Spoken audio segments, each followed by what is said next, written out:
नमस्कार दोस्तों, LAC के एक और एपिसोड में आप सभी का बहुत बहुत स्वागत है।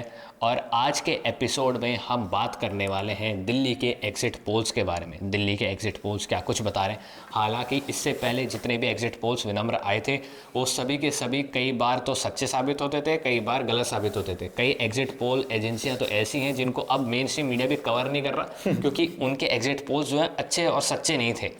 तो बताइए क्या सीन है दिल्ली के अंदर। आम आदमी पार्टी, बीजेपी और कांग्रेस का हिसाब ये देखने को मिल रहा है कि कांग्रेस वापस से रन आउट है और बीजेपी को कुछ लोग जिता रहे हैं, आम आदमी पार्टी को भी कुछ लोग ज़्यादा सीटें दे रहे हैं। आम आदमी पार्टी, जैसे अभी आपकी स्क्रीन के ऊपर सारे एग्जिट पोल्स की एक वो आ रही होगी टेबल, जिसके अंदर आप देख लेंगे जो एक वी प्रिसाइज और माइंड ब्रिंक नाम का एक एग्जिट पोल है, वो ही आम आदमी पार्टी को जिता रहा है। बाकी सारे लगभग कह रहे हैं कि भाजपा की सरकार दिल्ली के अंदर बन रही है। एग्जिट पोल्स को देखिए, मैं तो कोई ऐसा सच है नहीं, लेकिन एक एग्जिट पोल है जो भाजपा की दिखा रहा है कि 51 से 60 सीटें आएंगी। मैं उसका नाम बोल रहा हूँ, वो बोल रहा है कि 51 से 60 सीटें आएंगी। मैं उसको कहीं ना कहीं सच भी मान रहा हूँ कि भाई हो सकता है या तो भाजपा जीतेगी तो इतनी ही बड़ी मार्जिन से जीतेगी, क्योंकि आप देखेंगे कि दिल्ली के अंदर 8 सीटें ऐसी हैं जहां पर मुस्लिम बहुमत है। वो इलाका है वो है कि भाई मुसलमान वोट ज्यादा है, और 12 SC सीट्स हैं। तो ये जो 20 सीट है ना, ये डिसाइडिंग फैक्टर है कि भाई यहाँ पर कांग्रेस और आम आदमी पार्टी के बीच में किसका वोट शेयर घटता है और किसका बढ़ता है। क्योंकि मुस्लिम बहुमत सीटों पे तो हमने कल भी कवर किया था, हाल ही में कवर भी किया था तर्कवाद के ऊपर, कि किस तरीके से ये जो चीजें हैं ये निकल के सामने आ रही है कि असीरुद्दीन ओवैसी इस चीज को आगे बढ़ा रहे हैं। और यही अगर हम इस चीज को देखें, आगे बढ़ाते हुए इस चीज को देखें कि भाई अगर यह होता है कि या तो असीरुद्दीन ओवैसी वाला वोट शेयर बढ़ जाएगा, जो निर्दलीय प्रत्याशी खड़े हुए उनका वोट शेयर बढ़ जाएगा, और आम आदमी पार्टी का वोट शेयर घट जाएगा। क्योंकि आम आदमी पार्टी का जो कोर वोटर बेस है वो क्वाइट चुप रहता है, वो इतना नहीं बोलता।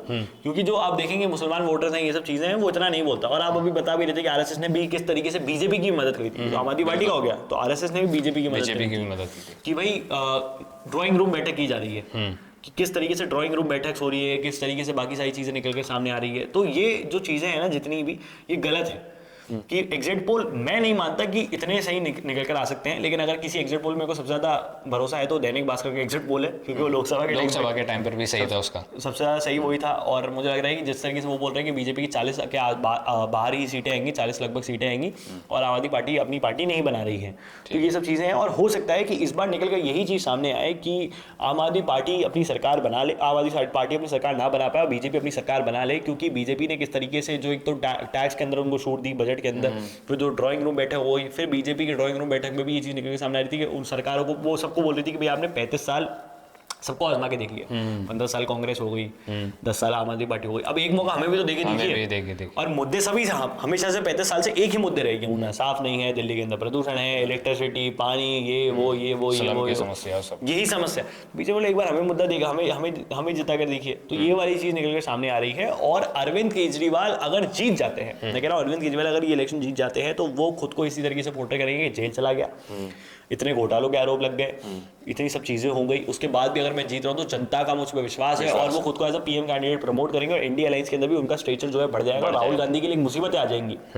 तो राहुल गांधी और कांग्रेस ये चीज नहीं चाहती कि ऐसा हो, इसीलिए कांग्रेस भी कहीं ना कहीं यही चाहती है, और यही चाहती है कि भाजपा इस बार दिल्ली के अंदर जीत जाए और आगे चल के कांग्रेस, क्योंकि भाजपा अगर दिल्ली के अंदर जीती है तो आम आदमी पार्टी का वर्चस्व थोड़ा सा खतरे में आ जाएगा। और जिस तरीके से उनकी पार्टी पंजाब के अंदर भी परफॉर्म कर रही है, वर्स्ट गवर्नमेंट पंजाब को एवर हार्ड इज आम आदमी पार्टी, और किस तरीके से वो परफॉर्म कर रही है, तो कांग्रेस हो सकता है वहां पे विधायक वगैरह तोड़ के खुद की पार्टी वहां पर सरकार वहां पे बना ले।